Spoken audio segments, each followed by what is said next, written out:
A very warm welcome to the latest in our Sport for Business series of webinars, which we've been hosting on various different subjects and topics, trying to keep our community together. This one is an important one, and I'm delighted to be joined by four of our sporting CEOs who are our sporting frontline leaders during the course of this week. They're the ones who have been out there getting sport back active. So we've seen people riding horses and jumping fences. We've seen people hitting serves. We've seen people putting oars into the water, and we've seen athletics clubs coming back and bringing people together into those small groups of training. We spoke earlier on with Mark Kennelly from Golf Ireland as well, who is in a board meeting of his own today. So we'll bring that into the recording, which we have up on this session later on today. But a very warm welcome to our guests, who we'll say hello to in turn. Just in terms of housekeeping for today, we're going to chat and talk for around about a half an hour, 35 minutes. Going through some of the areas as to the preparation for getting sport back onto the agenda, and then the reality of what it's been like over these first 3 days and 6 hours of sporting activity when the sun has been shining. We're very fortunate. We're going to be joined then by Paul McDermott from Sport Ireland, who is one of the members of the expert group which the department have put together to road test the protocols which other sports are going to do as well. So everything is a little bit more positive this week than it perhaps has been in the last few weeks. When you're hoping and thinking and looking forward to something, is always different to when it's actually out there. So well done to our team of CEOs who have actually made that happen. To Michelle Carpenter from Rowing Ireland, to Ronan Murphy from Horse Sport Ireland, to Richard Fahey from Tennis Ireland, and if we can start off with you, Hamish Adams from Athletics Ireland. Hamish, how exciting was it on Monday morning to actually have all of the clubs that were able to bring their runners together? Yeah, I don't know if exciting was the right word to use, Rob. It had been a long few days and weeks leading up to the culmination of the start. But look, we're delighted to have activity back in operation within the clubs. It's very limited at this stage, and it is a privilege to be open, because I think with the privilege of being open comes a huge responsibility. We need to be extremely vigilant, and this is a message we've conveyed to all our clubs around the social distancing, the hygiene and the contact tracing, because certainly none of us want to see further outbreaks of COVID. It's a serious disease, and it is still with us, and that's the message. So I think extra vigilance, but also very, very positive to have limited return to sport. Okay, Richard, yours is perhaps the sport amongst all four of us that are here on the call now today that is reaching out to people who can just walk up with a racket and actually do it. It's probably bringing more people together than any of the other sports out there at the moment. Was that an added burden of responsibility on you, making sure that everything was in place with larger numbers of people actually potentially coming down to the clubs? Yeah, I think it was certainly a challenge for us. I mean, I suppose I just temper that, I suppose, in terms of that what we allowed in the first phase was members only, and like we have had. Our clubs have had a number of people, a lot of inquiries about, people just coming up, visitors coming up to play. So in this phase, we haven't allowed that, and our clubs are implementing that. But what we have had, which is, I suppose, a spin-off, and probably wasn't something that we were thinking of initially, but spin-off is we actually have seen a decent increase in inquiries and in applications for membership via our clubs, and that's the feedback that's been coming back. So yeah, look, like Hamish said, look, there was a great responsibility on us when we were putting our guidelines together. Obviously, there was probably some lacks of clarity around the roadmap, and that was really for governing bodies to try and interpret for themselves. We certainly erred on the side of conservatism, and we got a little bit of stick from a few of our stakeholders in relation to that, particularly around doubles play, particularly around the over 70s initially. But we certainly took our responsibility very seriously and felt that we certainly did not want our sport to be at the centre of a new cluster, and I think that's what we felt was the right thing to do. We felt that members only in the first phase, and we will look at that in terms of phase 2 and phase 3. But I suppose one of the great spin-offs has been that for tennis is a sport in Ireland that is a big sport, but we've about 45,000 registered players, 180 clubs. So some of our clubs are very large, others smaller. And but we're delighted with the level of activity that has taken place, and we're delighted with the level of conformance as well, and how our clubs who have been great and really responded really well to this. And I think the benefit of having, even though it was the guts of 10 days beforehand that we had our guidance notes out to our clubs, that opportunity I suppose for them to get ready, to get their head around what needed to be done here in the Republic was fantastic. I think up the north, then we had, I think it was on Monday about 4 o'clock, they said that they could open the next day. So there was a little bit more of a challenge there. So that was a little bit more of a difficulty for our clubs. Most of our clubs have remained closed in the north until they're ready to go, and that's been the advice that we've given them. Don't open until you're ready to go. Okay.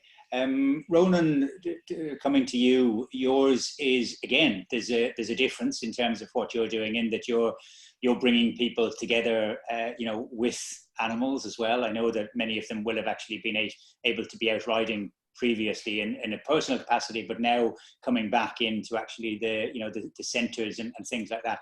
How did you find the preparation and the liaison with all of the centres out there that are playing into Horse Sport Ireland? Yeah, so we've had very positive interaction with all of the stakeholders, and that's been key to actually putting together protocols that were robust and could be implemented. I suppose with COVID-19, there has been no previous instruction manual. This is an unprecedented event, and it's made navigating that quite challenging for everybody in the sector. The sport horse industry is different in that, yes, we're a sport, but we also have the breeding sector. We also have the production of young horses, the training of those horses. We have an industry that's very important domestically in Ireland, contributing over 816 million annually to the exchequer, directly employing almost 15,000 people. So there was a lot of responsibility around the different aspects, and I suppose the complexity of the stakeholder population that we have and that we work with. And that was a challenge initially, and we had to I suppose try and simplify that a little bit in developing the proposals, because while we're living sport and our jobs day in, day out, people who are not familiar with what we do, it can be difficult to explain the intricacies of each discipline, etc. And that was very important that we did that in a robust way early on. And I think communication with our stakeholders was very important, particularly with the physical venues who are actually going to host and facilitate the activity. Ensuring that their protocols, procedures, understanding, etc., was aligned with what we're trying to do was central to getting a robust system put together. Okay, and Michelle, likewise, you're in a sense you're a team sport, but you've got individuals as well. So there would have been those challenges of people that are coming back, presumably into single sculls and things like that at the moment. But then that push that they'll want to actually sort of go back in and shared equipment and all of the rest of it. What were the particular challenges that you were finding? Yeah, I guess we would have come across all the challenges all the other sports came across as well, and putting in the protocols and, having that responsibility to be one of the first few sports back as well, and not to make a hames of it that we go backwards in this fight against the disease. But then we have a lot of equipment sharing, so that was a challenge to look at, and how would we share equipment with not using crew boats and just using singles as well. But I think the rowing clubs have always been, very conscious of risk, because obviously it's a water sport and there's a huge element of risk to it. So they really took the new protocols, on board, and a lot of the clubs had started to develop their own protocols as well, which greatly facilitated us then by the time we rolled out our document for the clubs as well. Obviously there's a challenge that people would like to get out in crew boats. We have allowed crew boats, subject to each club's decision on it. If the crew is, if they're family members, if they're living together as a household unit. But that is the responsibility of the club, obviously, to ascertain if that's safe to do so as well. So it's handy having those twins, I guess, down in Skibbereen, but at least you can't deny that they're in the same household, although there are plenty of other O'Donovans as well, so that might get a little confusing. One of the things that I'm curious about, and this is something which relates into workplaces as well, is that the access to actually getting the right level of sanitizers and the right level of cleaning equipment, and sort of almost testing the waters to see just how how it can be implemented, because the protocols are all very good, but oftentimes it's the first contact with the enemy, or in this case our members and the public, as to when things can go wrong. Was there any challenges in helping clubs to find, or was it every man and woman for themselves in terms of going out there and getting the right equipment, whether it be hands-free or or cleaning materials? I think what we put out, Rob, on as part of our guidelines and the communication out to the clubs, was we put together a list of about half a dozen suppliers that we'd engaged with previously. So we gave clubs a choice. It was up to them to go. They could use their own suppliers, but if they were struggling to find people, that we gave them a list of suppliers that had the required standard of particularly hand gel and dispensing units. And so we just put the clubs in touch with them, and we haven't had any issues. We certainly haven't had any clubs coming back looking for that type of product. Now, that may well be more of a challenge when you get into opening up the clubhouses and the cleaning and so on and so forth, because again, you have, like, we'd have some clubs which would be large enough to have contract cleaners, and then you've got other clubs then where it's volunteers that will be doing the cleaning. And I think I foresee that as being a bit of a challenge, because I think there is the protection for those volunteers who are doing the cleaning. Then there's also the logistics of actually doing it. So if you take in terms of the toilets alone, you might have to have them cleaned 3 or 4 times a day, and that wouldn't have been done previously. So I foresee a lot of the smaller clubs just not opening a clubhouse for a period of time yet.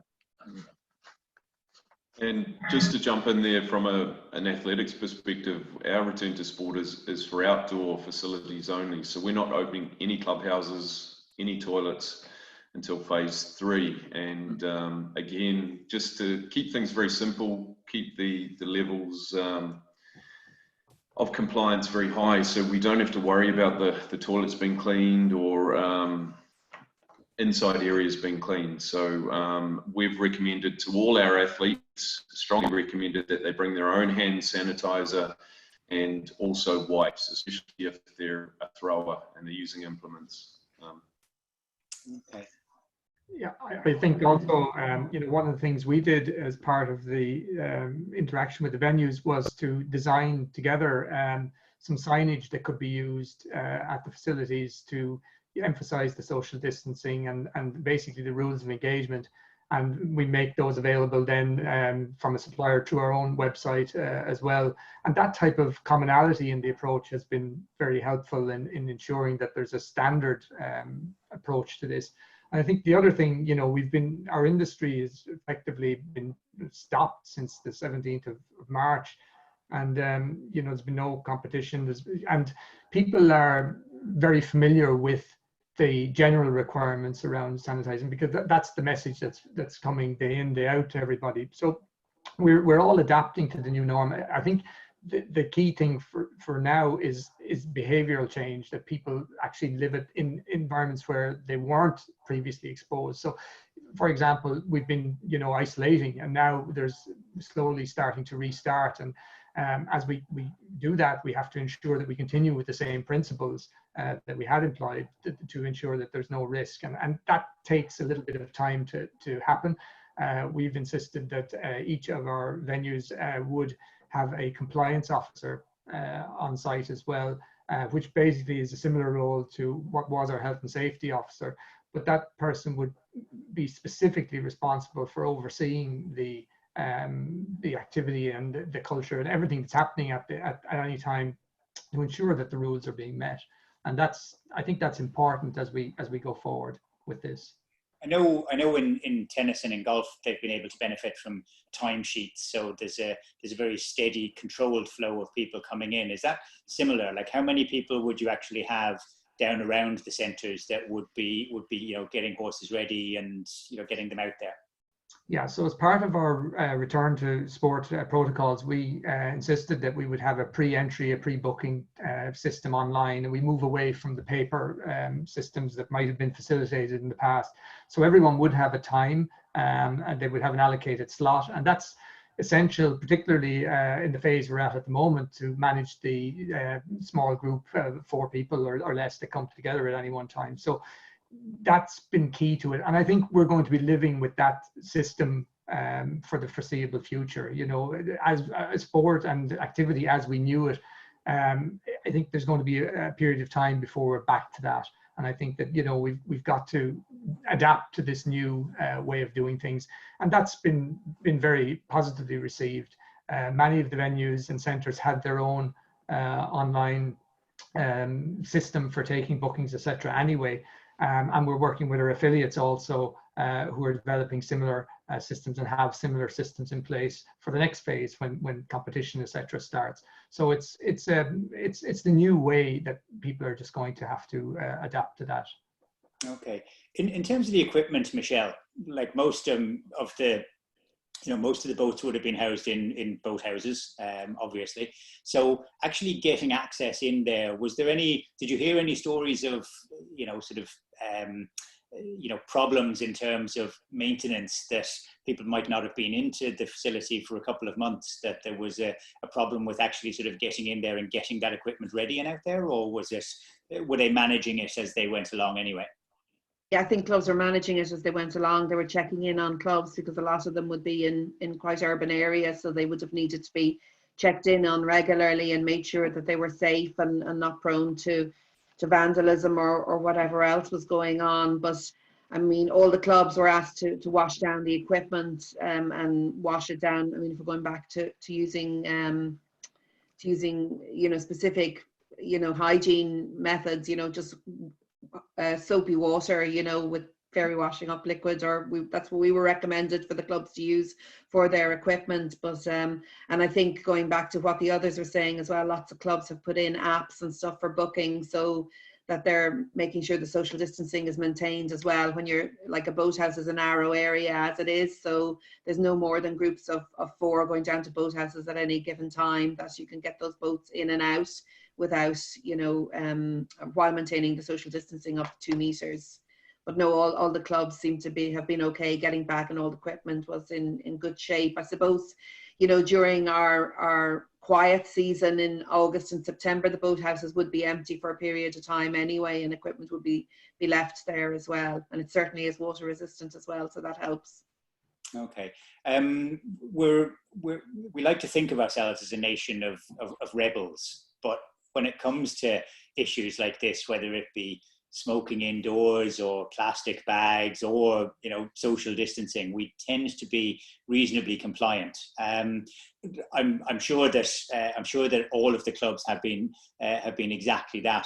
Was there any difference, did you notice, between the urban and the rural divide? I know Dublin has been hit much more than elsewhere in terms of numbers and everything else. So there might be a slightly different vibe. And of course, none of us have been able to get out into the country, and none of you living in the country have been able to come into Dublin. Has there been a difference in approach from any of the clubs that you've noticed across that divide? We haven't had any difference. I mean, they've been quite prominent on social media, showing that they're back in single sculls, and it seems to be the same whether it's Commercial Rowing Club in Island Bridge or Neptune compared to Cork and the River Lee. So I think all of our clubs certainly haven't had any difference between that urban and rural divide. I don't know about the other sports. Yeah, same. I think the same for ourselves. I think I'd be interested to know, though, I suppose, obviously in terms of the 5 kilometre rule, and I guess our clubs are saying that they were going to be compliant with it, but I'm just wondering has that been an issue? But we've no real way of tracking that at the moment. So I think that was probably the biggest challenge for them. I don't think there was any real difference in terms of how the clubs engaged with our guidelines, in terms of how they implemented them. But it would be really interesting just to see if there was that full compliance with the 5K thing, because I think that was a challenge. Certainly, I know that golf had, and it became a bit of a thorny issue. Probably less so for us because most of our members would be in rural areas, but I do know, would be from the local community. But I think if you're a club in more of a rural area, the challenge of getting people to comply with the 5 kilometres was probably a little bit more challenging for them. Okay. Do you think it was right the sort of the advice coming out from government was less prescriptive in those terms, in that, look, these are the rules that apply to everybody regardless to whether it's in sport or in shopping or anything else. So, just you go off and manage that, but there was no draconian wielding of an axe to say, you will be shut down if this happens. We're relying on you in trust. Was that something that you actually sort of collectively felt was a good thing, or in public health matters, are we better when things are very much black and white? I think, Rob, with that, you have to look at the differences for the rules are being applied. And, we have a particular challenge in the equestrian sector with the 5K, for example, because most of our participants are rural based. And, we require traveling by nature to a venue or a facility because that facility has a better surface. It has the safe environment for us to engage in our activity, etc. And there are not many of those bespoke facilities within 5K of the majority of our participants. So it's an ongoing challenge, and we're continuing to have discussions with government around that as we go through the phases and see how we develop further. But at this point in time, I think the National Public Health Emergency Task Force has come up with a set of guidelines, and government have come up with the guidelines. And I think we're at a starting phase, and we shouldn't I suppose avoid the fact that this is a very, very serious national public health and international public health emergency, and it's not something to be taken lightly. The regulations and guidelines are based on science and fact. I think there is an urban-rural divide in some of the interpretation. Nothing is perfect, but as we work through it and as we demonstrate that we're capable of adhering to the regulations, of running our sport safely, I think we'll be in a stronger place to engage again on those practical issues. Okay. And just to jump in, sorry. Hamish, yeah. Sorry, just to jump in there, just to endorse what the Ronan and Michelle and Richard have said. These are guidelines, and it would be impossible for government to police and implement fines or however. So I think we're very, very trusting of our members and of the public's implementation of these guidelines. So I think that's really, really important. The government have put a huge trust in us to follow these guidelines, and I'd have to say all the interactions that I've had in our sport have been incredibly positive, and people want to do the right thing. We do not want to see outbreaks of COVID, and people are being very, very responsible. Okay. One of the things that has struck me throughout is the fact that while sport is our great community exercise, in that most of us engage in it to one degree or another, most of us in the media have tended to focus on the elite level. So it's been all about the GAA All Ireland Championships, or the rugby, the Heineken Cup, and the Guinness Pro 14, as opposed to talk about the clubs. All of your sports are a blend of participation and elite, but have you found that the focus from your membership has been stronger on getting us back to sporting activity on ourselves, and let's worry about the Wimbledons and the Olympics and the Dublin Horse Show in time? Yeah, I think that's certainly been our experience, and like our high performance community within tennis is minuscule, I suppose, compared to the balance of, compared to the I suppose the social and recreational players that we have in our clubs. And so like I think there's been look, obviously as well, all the competitions are suspended at the moment. It's probably unlikely that you'll have international competition until very late in the year. So certainly that whole focus from our membership and from our I suppose because of that, our focus has been very much on getting our clubs open and getting them back safely, rather than on the high performance side. And now it is something we're going to look at in terms of in phase 2, and we're looking at how we will open our National Tennis Centre safely and so on. But I think the big focus has been very much on getting the mass participation back. And I think it was interesting. I was on a call yesterday, and like when you think about it in terms of kids in schools, I've been off since March, probably unlikely to be back until September. So there's a good 6 months there that really they're hanging around not doing anything. And all those,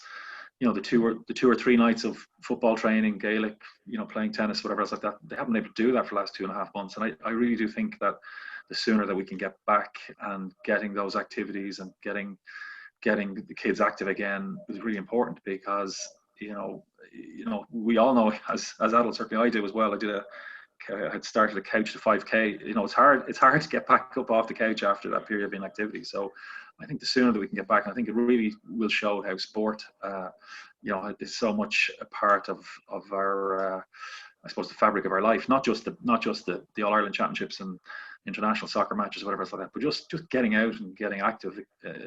People have missed that, and I think that's something that the government will hopefully take cognizance of, and see it as being a really, really important part of the fabric of our life.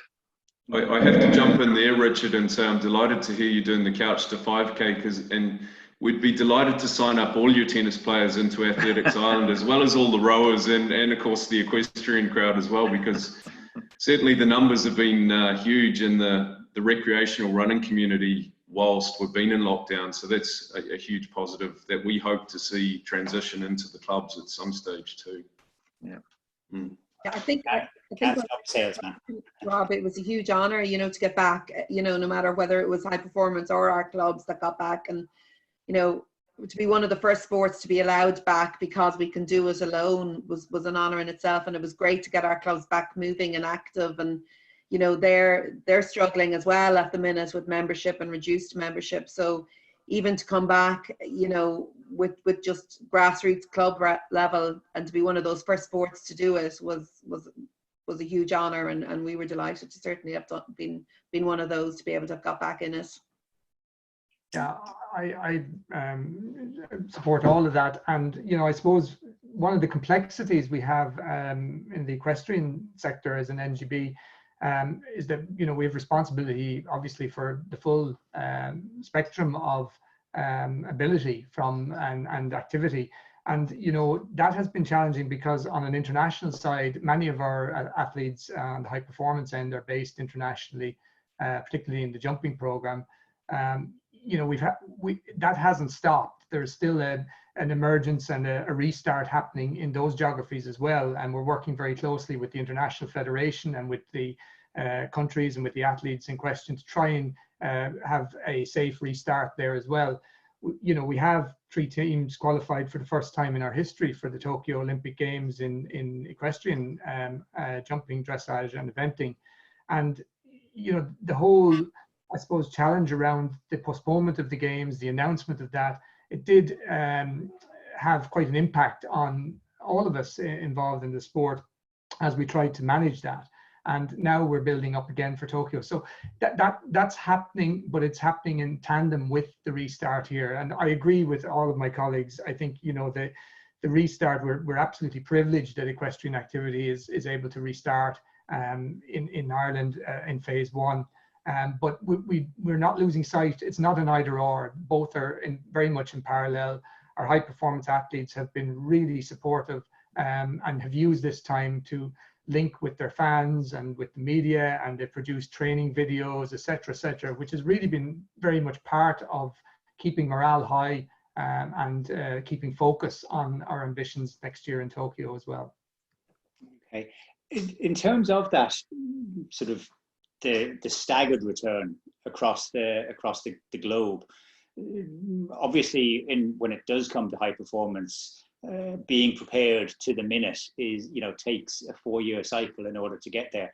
Is there a concern amongst some of our, sort of athletes that would be going there, and thinking of, Sunita and some of the other rowing crew, about the fact that maybe the others are getting back a little bit ahead of time, and that we're being well behaved, perhaps too well behaved, when it comes to the high performance side of it?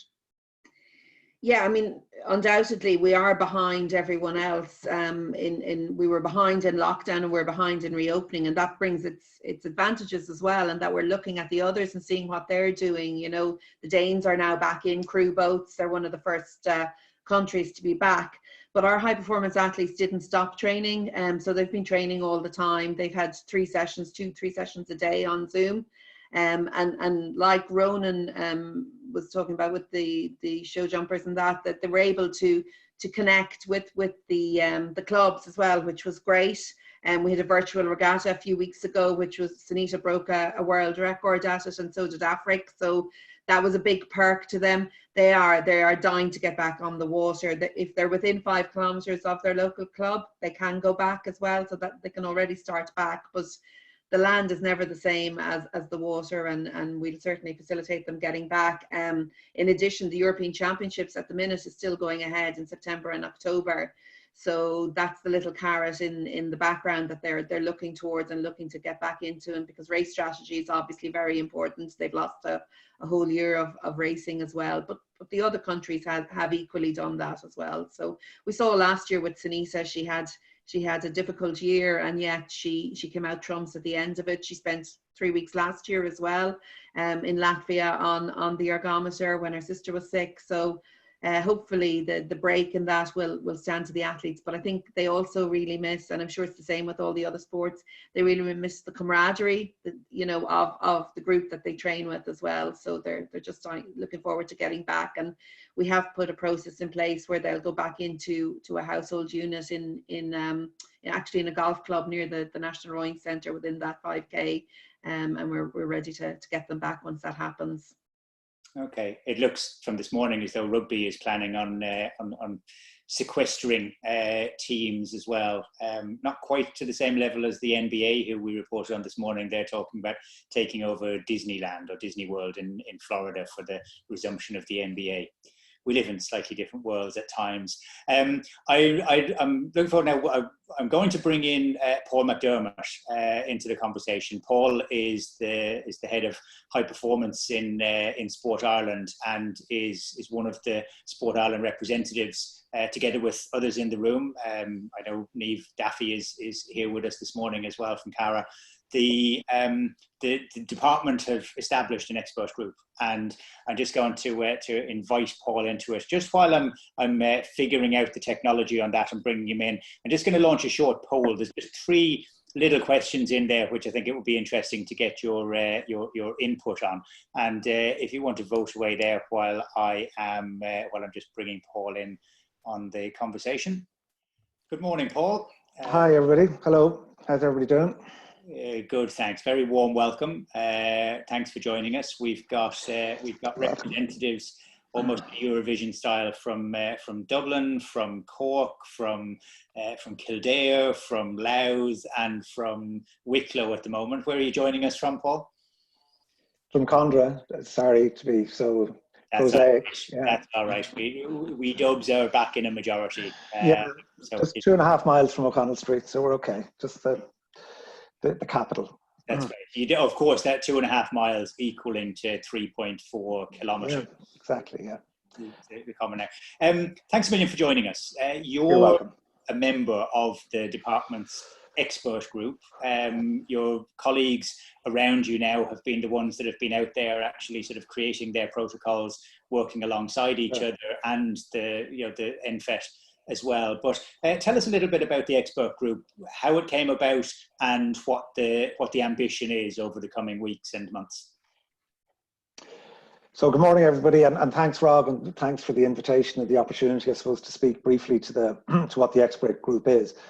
I mean, really, the background to this was that I suppose we've all been very busy. Everybody in sport was very busy. That once, you know, the first thing to do was getting into lockdown, turning everything off, and then I think everybody spoke generally that it was difficult. Sport responded incredibly well to the public health emergency and to the guidelines from government, and sport ceased effectively and really quickly over the space of a couple of days. I think and then the next task was talking to people about, particularly around the high performance athletes in Tokyo, what was going to happen there. And then the next thing was, how are we going to start again? How are we going to reopen? And I suppose what we were trying to do in Sport Ireland with our colleagues in governing bodies was to make sure that we would be ready, and that we would, I suppose, endure through the lockdown and be ready, be prepared to come out. And we were working on, I think we'd asked sports at some point, I can't remember the exact date, but to, you know, give us some views, questions and plans for the return. And we were working to make sure that there was some footprint for sport on the roadmap. And then when May 1st came and the government published the roadmap, sport had quite a strong footprint on that, which was good through the phases. And what we did then immediately was to ask the sports, through John Tracy, wrote a letter to all the governing bodies and said, would you provide us with either protocols or policies or questions or queries or any kind of feedback on the phases, right? And a lot of sports have come back with really excellent work. I mean, I have to say, we've got quite a mountain of paper to have read through, a number of questions and a number of issues around each phase. But I suppose there were a number of key kind of strategic questions. And the first question what a lot of people asked us was, where are these protocols going to go to, or these policies, and what we would call the chain of approval, what was going to happen next if tennis or golf or any rowing, equestrian were to come back? How would they be assured that the protocols were right and in keeping with the guidelines? So in response to that, I suppose we were wondering ourselves how we would do that, because, you know, the national governing bodies are autonomous entities. They do operate their own sports, and they were anxious that, say, quality material was provided, and they were anxious that they would line up with public health guidelines. So I suppose after a few days, it wasn't long, we came up with the proposal. Rather than trying to pass everything up, I don't know if people heard Ronan Glynn yesterday, the Deputy Chief Medical Officer. He spoke at the press conference yesterday, and he said that the government provided broad stroke guidelines. There were general guidelines across the public, and that each sector would then expect to respond with their own detailed responses to the guidelines. And essentially what the expert group was, we turned around, we asked some, and the key people on it will be the medical experts, but obviously our colleagues in the department as well, then who have direct line into the public health and Department of Health colleagues about what the guidelines look like, and ourselves in Sport Ireland, who could work with the governing bodies and bring all the material together. And essentially what we're going to do is review phase by phase the protocols being provided, and just simply on a technical basis around medical and public health guidelines, respond to each sport and say give them feedback, whether their protocols and policies are in line with each phase, any feedback that arises, or if they're not capable of doing it, how we would support a sport, which is very few, but any sport that wasn't able to produce protocols and policies. So really it's a technical group, which is to look at each protocol, assess it, and just give feedback and what we're trying to do is, we can't give, you know, overall approval, like we can't give it like, you know, the blanket liability, but what we can do is give assurance to each sport that they're doing the right thing for each phase, and that across the sports, that it's consistent, that within the guidelines, again, obviously individual sports versus team sports, indoor and outdoor, they can't be exactly the same, but that sports are broadly treated consistently and fairly and transparently, and they have somewhere to send their information, and it will be looked at. So we have three medical experts, people who are active in the field of sports medicine, who are on that expert group. So obviously they're key. But obviously other people have, you know, Niamh is on it because she brings particular expertise. She understands the disability sector and she's able to provide feedback on that. So really it's a technical expertise, and it's in response to what the sports wanted. It's a very valid question, and we recognize it as a valid question. We've done all this work. In fact, in fairness to, I want to pick out Ronan. Ronan sent out an unbelievable protocol before May 1st. So we were working with Ronan on a return to sport protocol in advance of that. And what we're trying to do is like give really good feedback, technical feedback, and assurance really, so that the governing bodies then can go to their communities, with their clubs or whatever, and say, yes, we're online, that this has, you know, we all can have a certain degree of confidence that we're doing the right thing, right? And that's really what it is. And we are meeting today. We met just to set up last week. Hopefully it's a reasonably quick turnaround. we'll have a meeting today, and we'll try and get through a body of work today, and we'll just keep meeting until we get through all the work. We also have to bear in mind there's an all-island context. There's a lot of context we're trying to pull in together and trying to understand where we are. But I hope that explains. That's broadly what it is. It's a group which is just to review and support the governing bodies and send back and give them, as I say, assurance and some confidence that they're doing the right things. Okay, that's great. We are going to be opening up in a minute or two now to the virtual floor for a question and answer. And there's a little Q&A button down at the bottom, or possibly the top of your screens, that you can enter your questions in there, and then we'll take them and put them to each of the panelists. Paul, in terms you've mentioned that it's a strong medical input into it. Are you in a position, or is it part of the remit to actually share the best practice around as well? Because there will be so much commonality in terms of of it as well. That are you asking everybody to write their own first and send it in, or is there a template? Is there a set of basic protocols which would be shared across and open to our other 4 CEOs as well, as to how they found that construction of the protocols and the dialogue around it? Well, there's a couple of things around that. We're very happy, like for example, the IRFU, we're very happy for us to share that, which is very good of them, and I want to acknowledge that. And also Liam Harbison at the Sport Ireland Institute drew up a lot of material, and that was available for sharing. And we did say to people, like, the protocols need to have just 2 or 3 key pieces of information, which is an understanding of the current public health environment, what the general sport environment, what the phase would look like. But a lot of it is to do with individual sports. I mean, the key thing is, what are the technical aspects? Governing bodies are experts. So there's a lot of the protocols, a lot of the information across the protocols is very similar. A lot of international federations have provided support to national federations or to national organizations. So a lot of the material is the same. But what the governing bodies can do is the technical piece, as Ronan has done around equestrian, Michelle has done around rowing, and so on, and tennis, which we just opened up this week, that they can do that piece themselves. And then we can have that dialogue around that. A lot of the general stuff is fine, and any sport, so there's a couple of pieces which is important to communicate. Any sport that needs additional help or direction, we're available to do that. If anybody wants to, come directly into the expert group, have direct dialogue with the expert group, we're open to that. I mean, this is very fixed on a good outcome. This is very fixed on the idea we want strong outcomes for all sports. So the dialogue is open. The idea that we'd send out a template, like in a way that's not, like, we've enormous amount, like a lot of sports just went on, got their own work done, have it approved by the boards, and it's in front of us. But anybody who needs help, there's, as I say, a number of sports, very collegial, have shared the information across the sector. And again, there's very similar pillars to all of these protocols. It's like public health advice, and then sport-specific advice, and then perhaps around particular issues around performance. Phase 1 is not that complicated, really. It's reasonably complicated, but not the most complicated. It's going to get really, some of the issues are going to happen around phases 3, 4, and 5, where people might want to move between phases or make sure there's consistency between the phases and consistency across the sports. One of the big questions we were asked as well, I just want to make this point, I think it's an important point. A lot of sports are asking, what's the risk? Like, who makes a risk assessment? I mean, what we're going to do is provide guidance and assurance around the public health guidelines, again, sport guidelines across the whole sport and individual sports. But individual disciplines have to, once they're within that, individual sports have to make their own decision around their own risk appetite. I think there's always going to be a small element of risk. So what we will do is make sure you're well within everything that needs to be done from public health and from sport. But then individual sports have to make some of their own decisions after that, right? And we have, we know that the governing bodies, they are autonomous, they make good decisions, they know what they're doing. And there is a certain amount, I think I heard earlier on the guys talking about trust. There is a huge element of trust here. They need to get on and understand their own sports, their own communities, and understand what is possible. Some sports are going to take a very conservative line, and that's okay.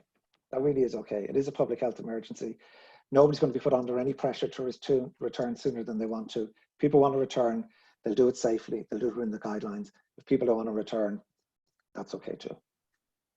Okay, we have got a couple of interesting questions starting to come through now. If you want to put your hand up, you can do so in the Q&A box down there. First two that are coming in, they're anonymous. I don't know who it is that's asking them, but one for you, Paul, as well, is that you just addressed the point in some ways there that is there a fear that some NGBs might actually go too far in their protocols? So they want to come back, but they're going a little bit too far. Is there anything that the expert group, or indeed passing on to NFET, would do with a view to scaling back? Is there an arm around the shoulder to say, look, I think you'll be all right to actually ease off on that, or does that move you into a different area altogether? I mean, I have to say, Rob, there's no evidence, nothing I've had in any conversation I've had with anybody would suggest to me that the governing bodies want to go too fast, right? Like, that wouldn't be my sense, right? I think what my sense would be that governing bodies want a higher degree of assurance that maybe is reasonable. They're doing the right thing and they want a degree of assurance, and that's what we're going to do. And when a very tricky question comes along, we'll have the dialogue. It'll be very collegial. It'll be, you know, sport, maybe with the expert group. Some of these very tricky technical things may have to go to NFET, and that's likely to happen. But I don't have a sense that people are going, I mean, people are maybe a little bit anxious, a little bit frustrated, like, you know, around things. I don't have a huge sense that people are galloping out the gate and want to go too fast, right? In sport, in formal sport. So our approach will be collegial. It'll be advice. It'll work with people together, collaborative. People have access to the expert group, and we will bring anything that we don't feel that we can resolve to our own satisfaction will be brought to NFET for further clarification. Okay, no, I think that's very fair enough. One more question that we've got come in, which is less about public safety as public finance in many ways. Did any of the bodies offer to fund some of the PPE equipment or the sanitising materials for the clubs, or is there a universal need for them to actually sort of meet those costs themselves? I think even if even if I jumped in there, we haven't. We've recommended that athletes carry their own hand sanitizers and wipes. It's not a big cost involved. I guess athletics is a simple sport, so it is quite easy. Where we have supported the clubs is in the development of a new contact tracing app and areas like that. So that's available to them at no charge. That for 350 clubs is quite a saving across our sport. So I think there's lots of other ways that we're supporting the club, perhaps not directly financially. Okay. Yeah, we didn't fund it either. So like, I think most of our clubs are able to do it. Like it's not a huge cost, and certainly I think people. We also encourage people to bring their own while they're playing as well. So.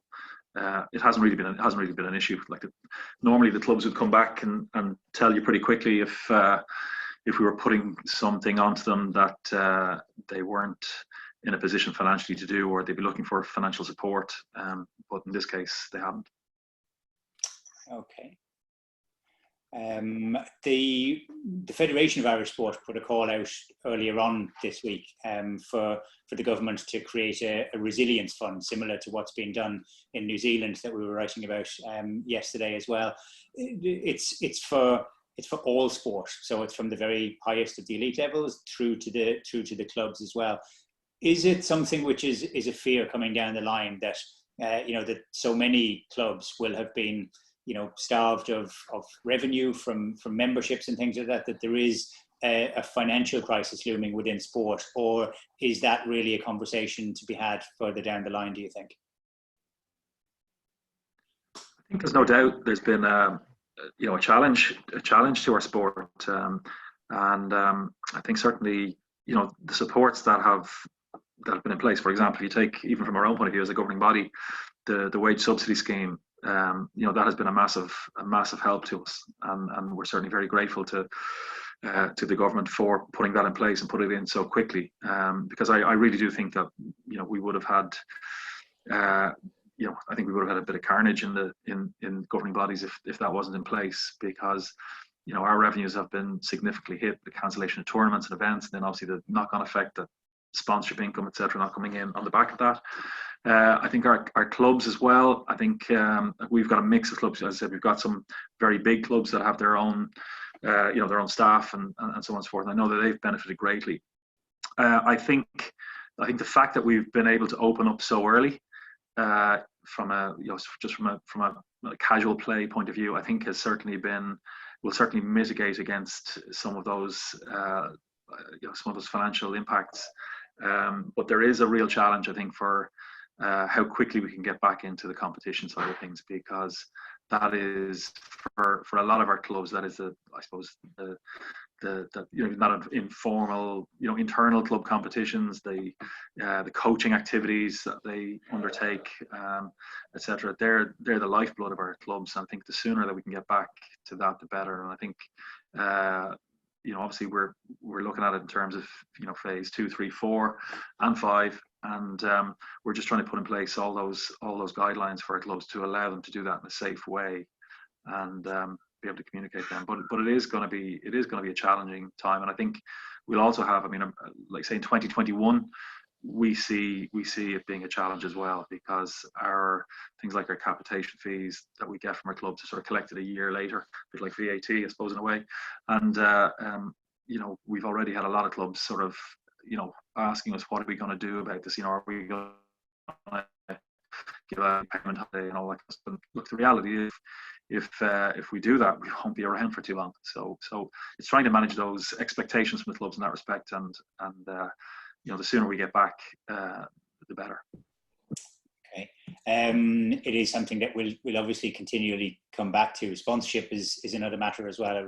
We were writing this morning on the Sport for Business Digest about the latest research from Onside. Consumers, 56% of them saying that they would actively go out to support sponsors who are supporting their sport, and that comes through from the Vodafones and the Lidls at the top level, all the way through to your local butcher, baker and candlestick maker supporting at local clubs as well. So to use that, we've got a couple of other questions in. I just want to read the sort of the figures from your insight into to the poll that we did earlier. Will we have live elite level sport in Ireland before September? 8% optimistic on that basis. Rugby was talking about it this morning as well. Before the end of the year, another 68% and 24% that don't think that will be until next year. When will we see a return to spectators? Obviously a little bit more sanguine about this. 89% not until 2021, with the balance thinking that it might be before the end of the year.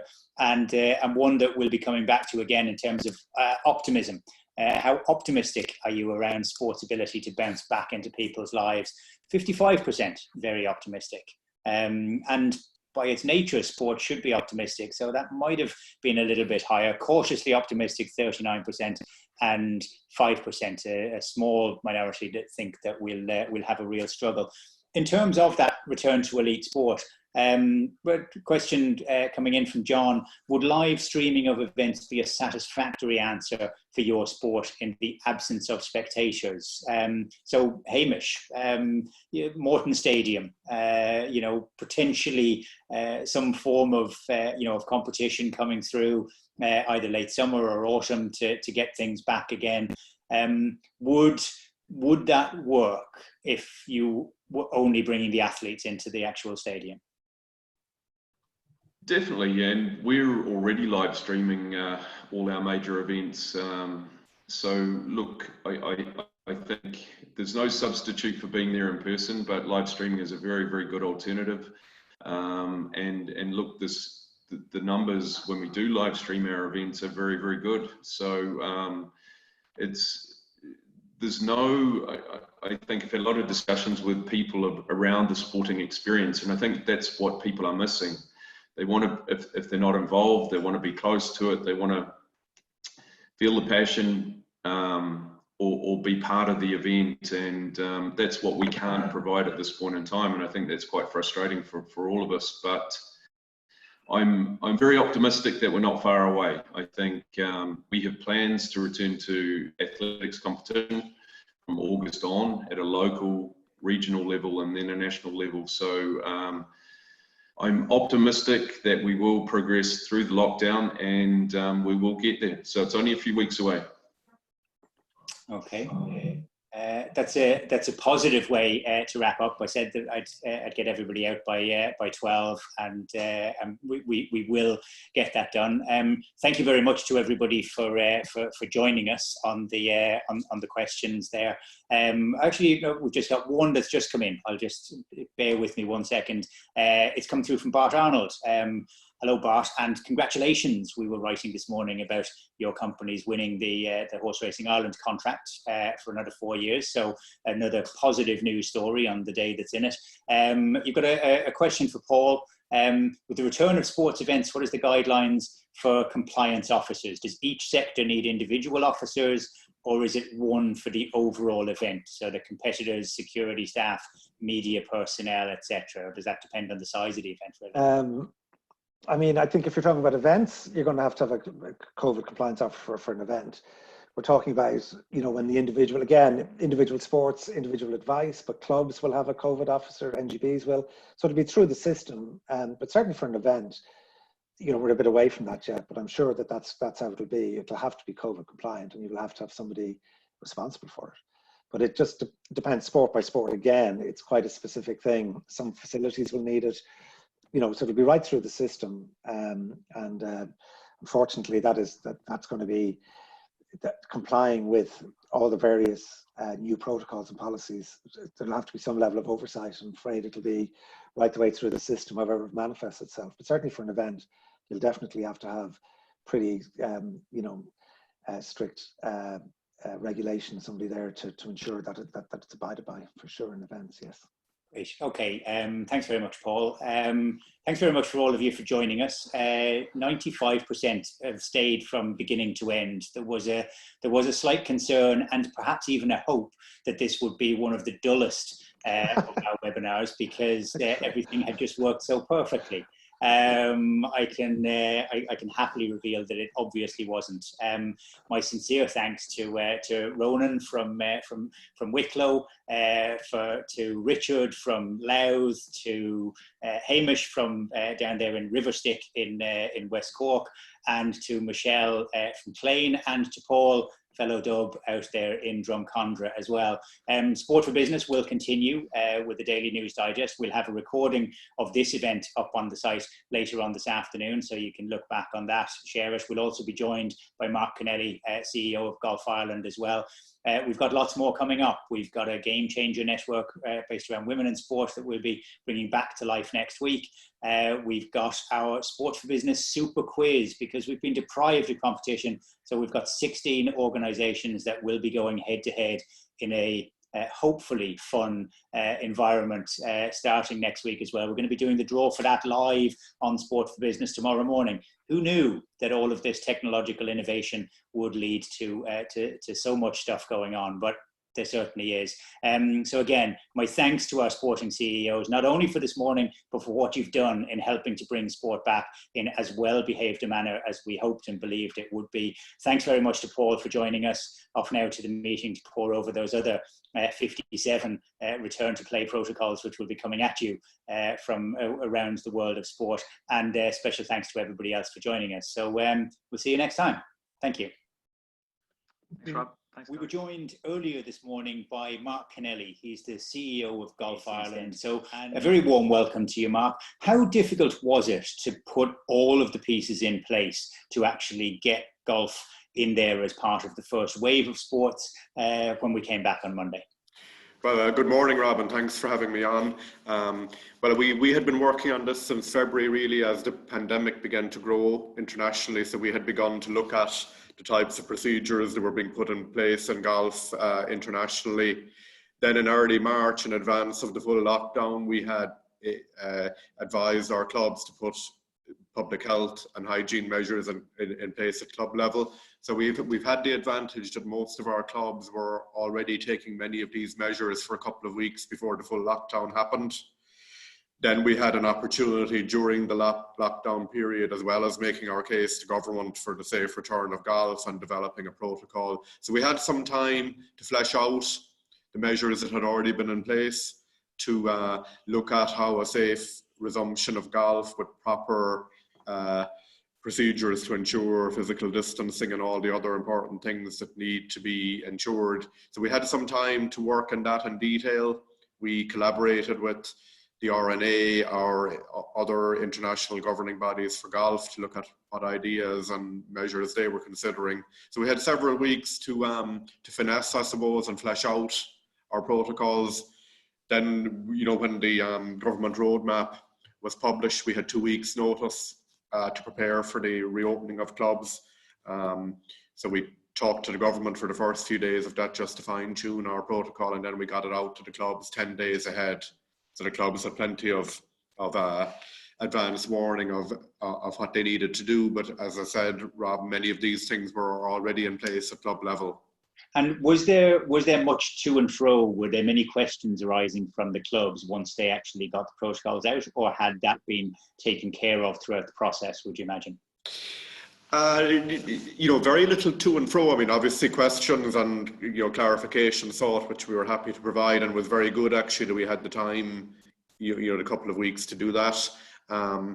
But we had, in developing the protocol, I mean, we talked to the golf club managers, to the Greenkeepers Association. So, you know, there was an industry-wide effort, and at Great Britain and Ireland level, you know, the RNA were coordinating that. So there was quite a lot of dialogue with the key stakeholders in advance of the protocol being finalised. But yes, naturally, with something as detailed as this, there were a number of clarifications sought, all of which I hope we provided.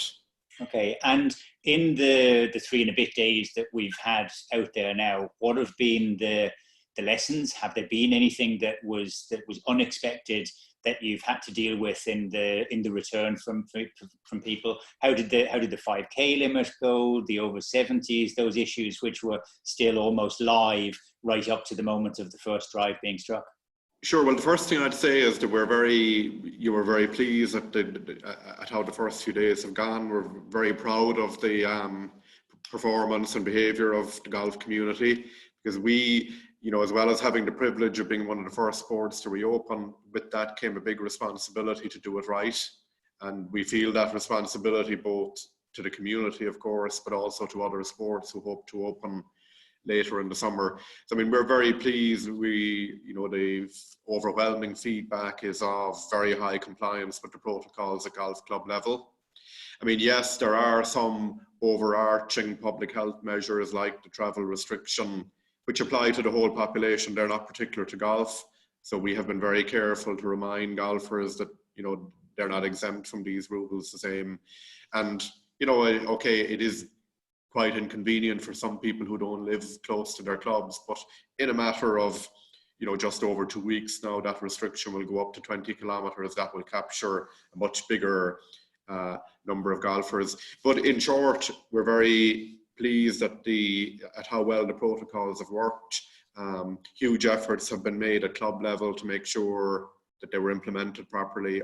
As I say, the overwhelming feedback is that is happening very well. And as you probably know, Rob, we have, as well as the very restrictive protocols that are in place now, we plan a phased lifting of those restrictions in tandem with the government roadmap right through the summer. So, for example, on the 8th of June, club competitions can resume. Members will be able to bring guests to play. And then later in the summer, we will see the incremental reopening of clubhouses, visitor golf, so that, you know, we very much hope that golf can play a big part in rebooting the domestic tourism sector later in the summer. So we have a plan in tandem with the government plan running right through the 5 phases. That's great. Well, the very best of luck with that. Thanks again for joining. Thank you, Rob, as always. On your way into a board meeting. We'll have plenty to talk about as the summer progresses as well, including still the potential hopes for staging the Irish Open down at Mount Juliet, who knows, but so many things, as well, of course, as the full rollout of the launch of Golf Ireland. So thank you very much, Mark. Thank you very much, Rob. Thanks for your time.